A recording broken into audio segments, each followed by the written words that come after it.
तो चलिए प्रारंभ करते हैं। कल लास्ट टॉपिक में मैंने क्या क्या पढ़ाया था। कल लास्ट टॉपिक में मैंने आपको पूंजी के बारे में बताया था कि पूंजी किसे कहते हैं, और पूंजी के बाद मैंने ये भी बताया था कि परिसंपत्ति किसे कहते हैं, है ना। एसेट्स क्या है, टेंजिबल एसेट क्या है, इनटेंजिबल एसेट क्या है, ठीक है, फाइनेंशियल एसेट्स क्या है। तो ये सारी चीज़ें हमने देखी थी।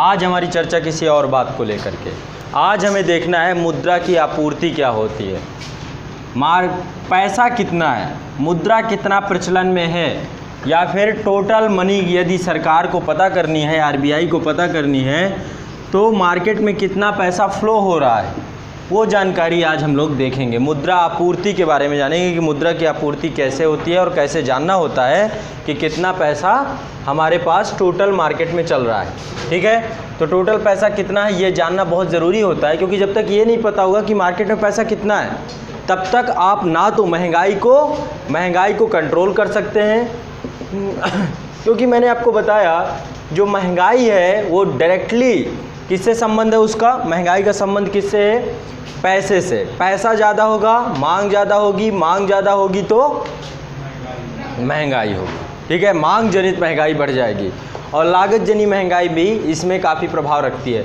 तो कहीं ना कहीं पे मुद्रा की आपूर्ति आपको पता होना ज़रूरी है कि मार्केट में कितना मुद्रा है। ठीक, आज ये जानने का प्रयास करेंगे। आप आज के इस सेशन के बाद टोटली ये समझ जाएंगे कि मार्केट में पैसा कितना होता है, ये कैसे जानता है कोई भी व्यक्ति। तो हेडिंग डालिए मुद्रा की आपूर्ति, हेडिंग डालिए मुद्रा की आपूर्ति।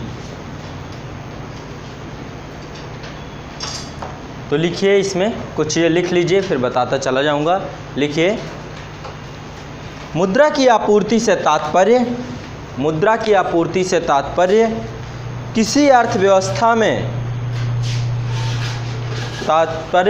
अर्थव्यवस्था में प्रचलित मुद्रा की मात्रा की गणना करने से है। मुद्रा की आपूर्ति से तात्पर्य अर्थव्यवस्था में प्रचलित मुद्रा की मात्रा की गणना करने से है। ठीक है, कि इकॉनमी में कितना पैसा सर्कुलेट हो रहा है, ये होता है मुद्रा आपूर्ति। मुद्रा की मात्रा की गणना करना, ये हम लोग इसके माध्यम से जानते हैं। काउंट करते हैं पैसा कैसे, अब ऐसे तो काउंट हो नहीं जाएगा, है ना। कुछ टूल्स हैं, आरबीआई कुछ ये काम करती है। भारत का केंद्रीय bank, reserve bank of India, ये काम रिजर्व बैंक को करना होता है कि वो पता करे कि कितना पैसा फ्लो में है। ठीक है, मार्केट में कितना पैसा है, ये जानना बहुत ज़रूरी है। अभी नोटबंदी हुई थी, नोटबंदी में आपने देखा कि आरबीआई ने बता दिया कि जितनी नोटें 500 और 1000 की थी वो सारी उनके पास लगभग पहुंच गई। ये सुनने में आया था, है ना। तो ब्लैक मनी कहाँ फिर गई, वो काला धन कहाँ चला गया, जो बोल रहे थे बड़ी बड़ी नोटों के रूप में बेसमेंट में जमा हुआ है। तो क्या था, बहुत सारी मुद्रा जाली मुद्रा के प्रचलन में भी होती है। चलो वो अलग चीज़ है, उस पर बात नहीं करेंगे, लेकिन मोटा मोटी आरबीआई को पता होता है एक तरीके से उसको, उसके लिए टूल्स प्रयोग किए जाते हैं। आप लोगों को शायद पता हो M1, ठीक है, M2, M3 और M4। इसके माध्यम से हम जानने का प्रयास करेंगे M1 क्या है, M2 क्या है, M3 क्या है और M4 क्या है।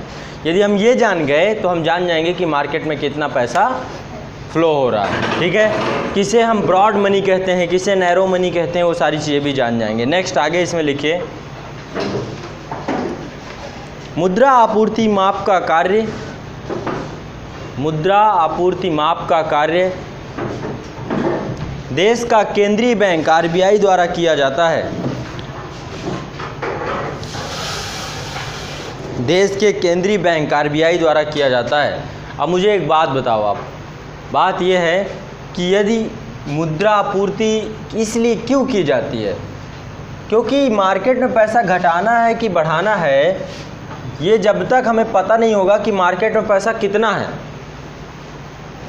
जब तक हमें ये नहीं पता होगा कि पैसा इतना है, तभी तो हम पैसा घटाएंगे बढ़ाएंगे। समझ रहे हैं। जैसे कि अभी मैं बार बार ये एग्जांपल देता हूँ कि मोदी सरकार क्या कह रही है, किसानों की आय दुगनी करनी है, दुगनी करनी है, दुगनी करनी है। अच्छी बात है, बहुत अच्छी सोच है, लेकिन हमें पता तो होना चाहिए कि आय कितनी है। जब तक यही नहीं पता होगा कि किसान की आय इतनी है तो दुगनी क्या, किसे कहोगे कि ये आय दुगनी हो गई, कोई बताने को तैयार नहीं है, कोई आंकड़ा नहीं है।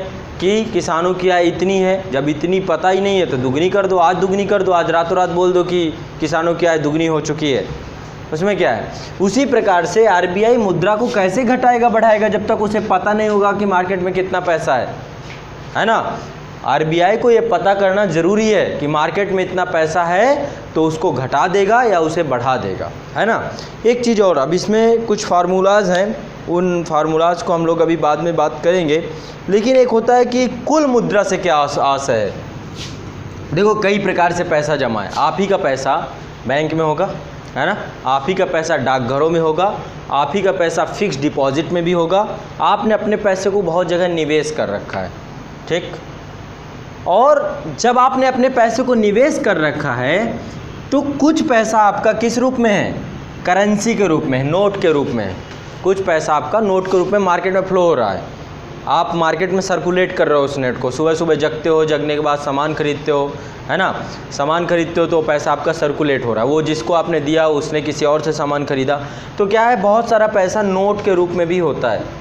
तो किसी अर्थव्यवस्था में जो पैसा टोटल नोट के रूप में होता है, यदि करेंसी के रूप में होता है, उसे कुल मुद्रा कहते हैं। कुल मुद्रा से तात्पर्य क्या है, वो पैसा जो नोट के रूप में, जो करेंसी के रूप में मार्केट में हो, इसे बोलते हैं कुल मुद्रा, ठीक। एक बात, अब इसको हम आगे और आके इसको देखते हैं कि आरबीआई कैसे करता है। आरबीआई के पास एक कमेटी होती है, इसको लिख लीजिए, लिखिए आगे। भारत में वर्तमान में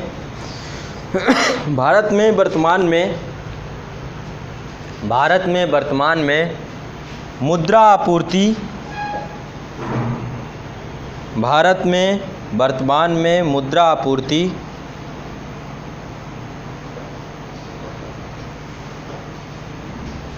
की माप के लिए जिस सूत्र का प्रयोग किया जाता है, कि माप के लिए जिस सूत्र का उपयोग किया जाता है, कि माप के लिए जिस सूत्र का उपयोग किया जाता है,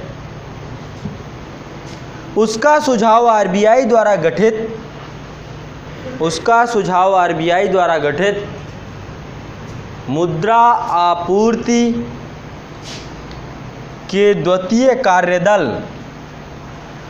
सेकेंड वर्किंग ग्रुप, आरबीआई द्वारा गठित मुद्रा आपूर्ति के द्वितीय कार्यदल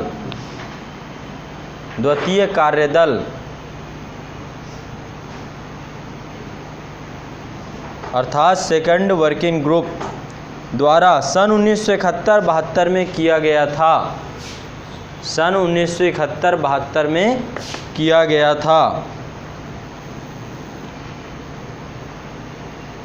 सन 1971-72 में किया गया था, ठीक। कब किया गया था, 1971-72 में किया गया था, ठीक। आगे नेक्स्ट, मुद्रा की आपूर्ति की गणना के लिए 4 घटकों का प्रयोग किया जाता है। 4 घटकों, 4 कंपोनेंट्स हैं इसके लिए। मुद्रा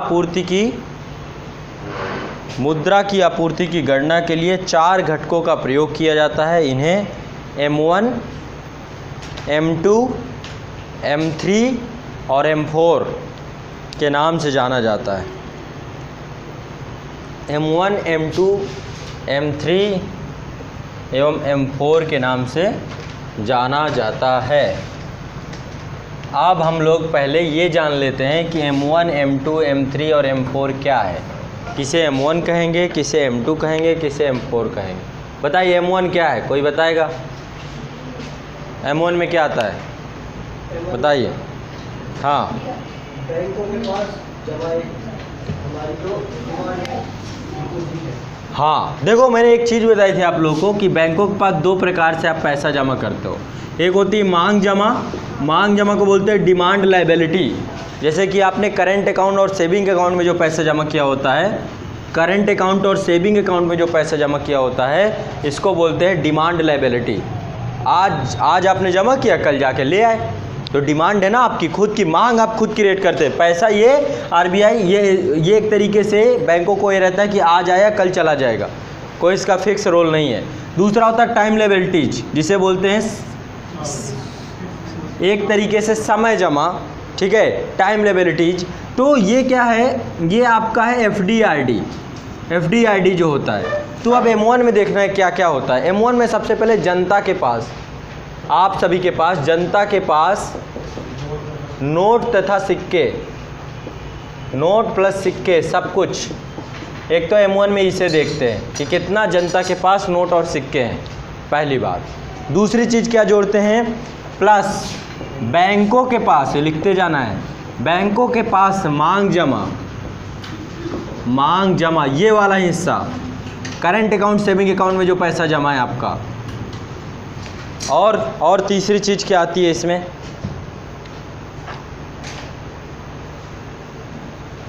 प्लस आरबीआई के पास अन्य जमाएं, आरबीआई के पास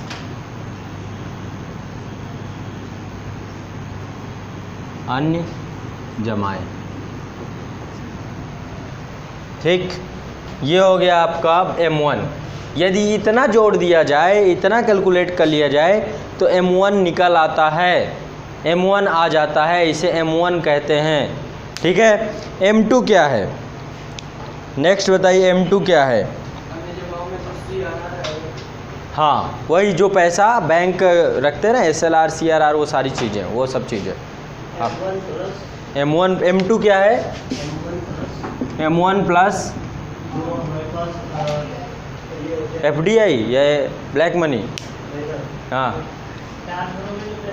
डाकघरों में जो पैसा जमा होता है, और डाकघर में कैसा पैसा, डाकघर का कैसा पैसा होना चाहिए M2 में, मांग जमा वाला पैसा होना है। M1 प्लस डाकघरों में जो पैसा जमा होता है, डाकघरों में मांग जमा, ये हो गया आपका क्या, M2। ठीक है, डाकघर में बचत खाता भी होता है और डाकघर की अपनी योजनाएं होती हैं बहुत सारी, उन योजनाओं में जो आप पैसा लगाते हो वो भी M2 में सरकार जोड़ती है। इसके बाद M3 की बात करते हैं। M3 क्या है, M3 बताइए। बहुत आसान है, इनको एक बार में समझते जाना है। M3 में क्या है, M1, चलो यहाँ पे भी M1 है, यानी ये तो रहेगा ही, लेकिन इसके साथ साथ और क्या रहेगा,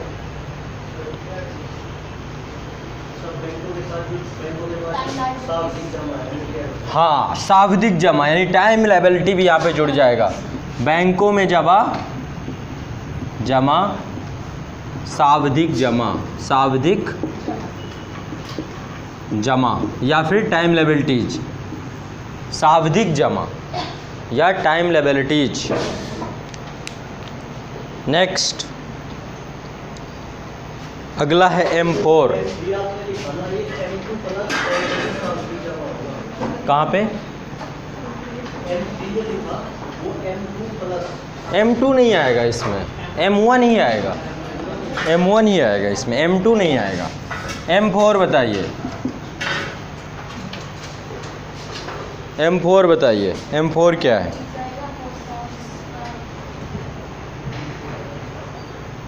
M4 क्या है, M4 में M3 प्लस, M3 यानी ये पूरा पैसा, प्लस डाकघरों में जमा, सावधिक जमा, डाकघरों में जमा, टाइम लायबिलिटीज जमा, सावधिक जमा।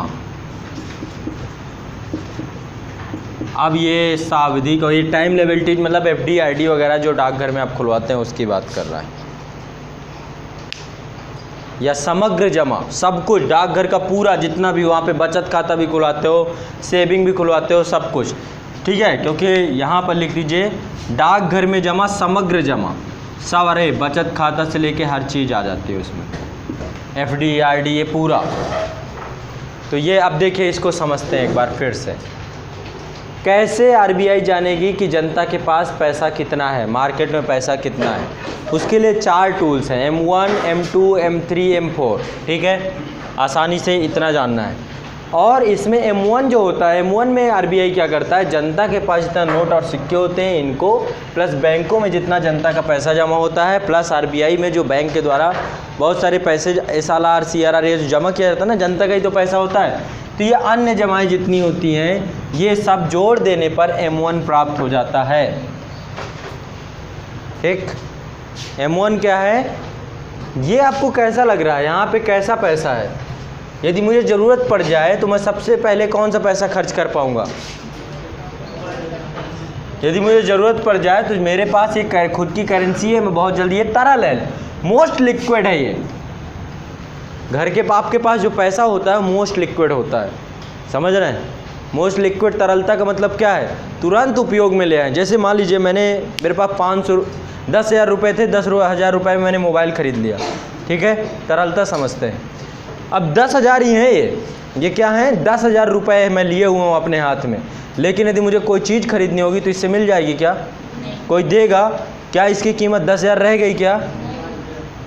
है ना? 5,000 भी नहीं देंगे लोग आज के टाइम पे।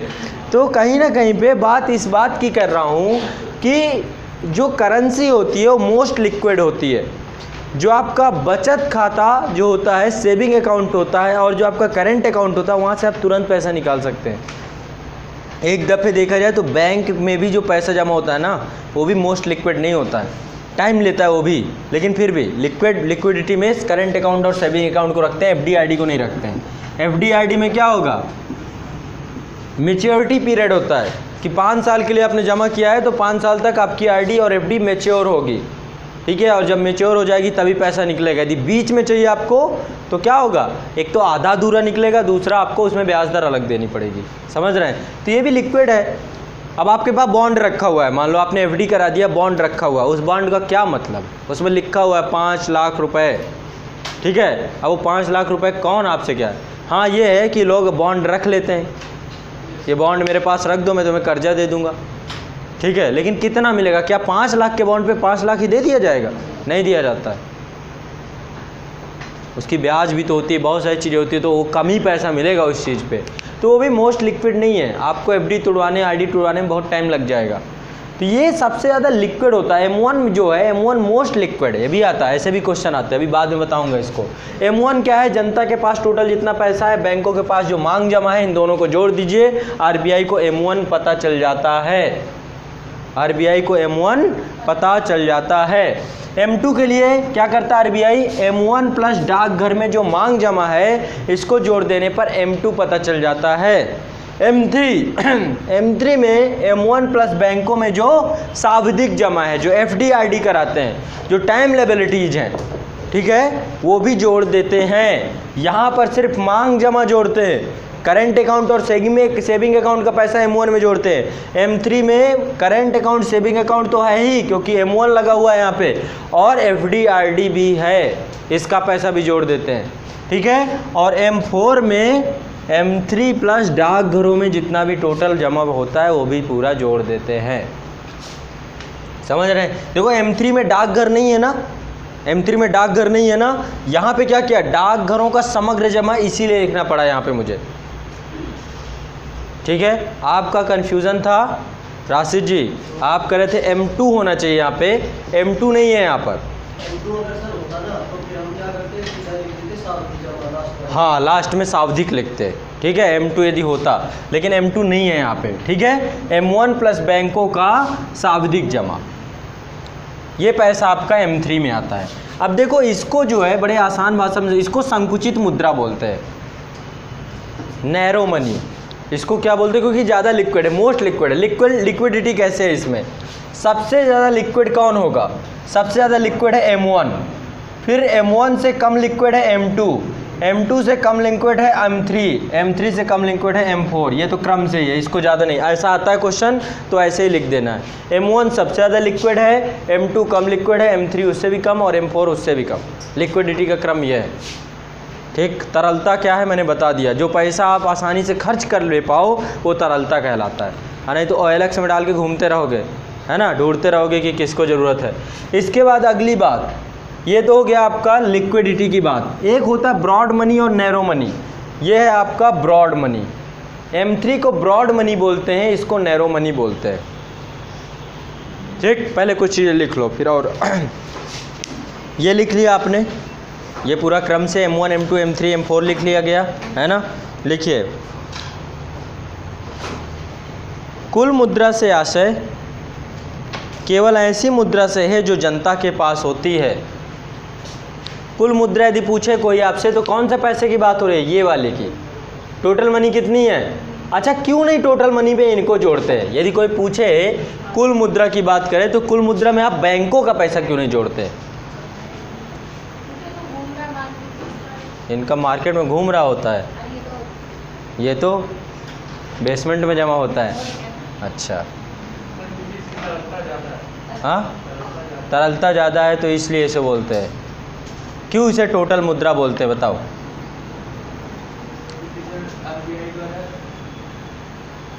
आरबीआई द्वारा जारी किया जाता है जब नोट।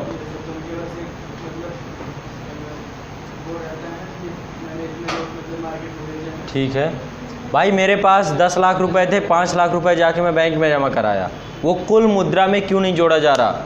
बैंक का पैसा कुल मुद्रा में क्यों नहीं जोड़ा जा रहा? मैं ये कह रहा हूँ। अच्छा, वो मार्केट में नहीं होता, बैंक का पैसा मार्केट में नहीं रहता। कुछ अपने पास रख के क्या करेंगे? कुछ रखते हैं अपने पास। अच्छा, ताकि कोई चोर आए तो खाली हाथ ना जाए, हैं? बैंकों का पैसा इसलिए नहीं जोड़ा जाता है क्योंकि बैंक के पास जो जमा पैसा होता है, सरकार ये मानती है, आरबीआई ये मानती है कि ये पैसे के उत्पादक होते हैं, पैसे से ही पैसा बनाते हैं। समझ रहे हैं? क्या होते हैं? पैसे के उत्पादक होते हैं। यदि आप आज 10 लाख जमा करके आए, कब कितना लाख हो जाए पता नहीं, है ना? इन्वेस्टमेंट होता है, लोन में घुमाते हैं, शेयर मार्केट में लगाते हैं, बहुत सारे तरीके होते हैं बैंक के अपने। तो मैं यहाँ पे ये कह रहा हूँ कि आप बहुत आसानी से इस बात को समझिए, टोटल मनी के रूप में केवल जनता के पास रखा पैसा ही मानते हैं। बैंकों को पैसे का उत्पादक माना जाता है, इसलिए इनका पैसा नहीं जोड़ते हैं। इसी बात को लिख लीजिए। कुल मुद्रा से आशय केवल ऐसी मुद्रा से है जो केवल जनता के पास होती है, जनता के पास होती है। बैंकों और सरकारों के पास मुद्रा आपूर्ति में शामिल नहीं की जाती है। बैंकों और सरकारों के पास मुद्रा, गवर्नमेंट के पास भी पैसा होता है, बैंकों और सरकारों के पास मुद्रा आपूर्ति में शामिल नहीं की जाती है क्योंकि इन्हें मुद्रा का उत्पादक माना जाता है। क्योंकि इन्हें मुद्रा का उत्पादक माना जाता है।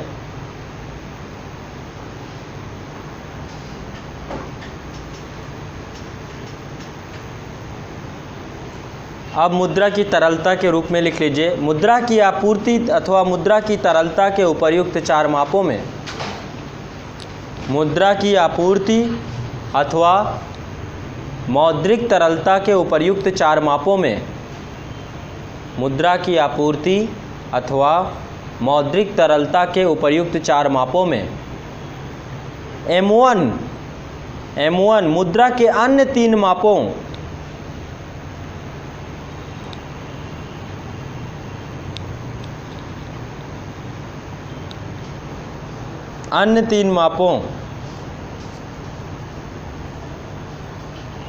M2, M3 और M4 की तुलना में सर्वाधिक तरल है, मोस्ट लिक्विड है। M2, M3 और M4 की तुलना में सर्वाधिक तरल है।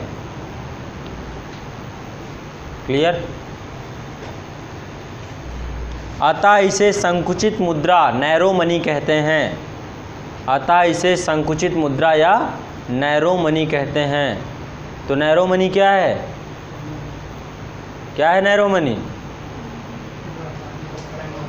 M1, याद रखना, इसको भूलना नहीं है। नेक्स्ट आगे बढ़ते हैं, M1 के बाद आते हैं M3 की बात करते हैं। तो क्रम यही रहेगा, लिक्विडिटी का क्रम याद रखना, क्वेश्चन पूछा जाएगा, आपको ये गलत नहीं करना है। एक क्वेश्चन बनता है इधर से। नेक्स्ट, भारत में मुद्रा आपूर्ति के उपर्युक्त संगठनों में, भारत के मुद्रा आपूर्ति के उपर्युक्त संगठनों में M3 सबसे अधिक महत्वपूर्ण है। M3 सर्वाधिक महत्वपूर्ण है। भारत में मुद्रा आपूर्ति के उपर्युक्त संगठनों में M3 सबसे अधिक महत्वपूर्ण है। इसे ही प्रायः विस्तृत मुद्रा या ब्रॉड मनी कहा जाता है। इसे ही प्रायः विस्तृत मुद्रा या ब्रॉड मनी कहा जाता है। इसे ही प्रायः विस्तृत मुद्रा या ब्रॉड मनी कहा जाता है।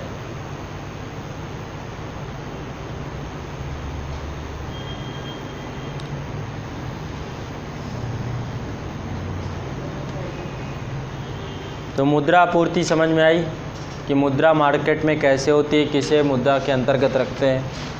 ठीक है, कैसे आरबीआई जान पाएगा कि मार्केट में कितना पैसा चल रहा है। मार्केट में क्या है, M3 देख लेना कि M3 कितना है, पता चल गया मार्केट में कितना पैसा है।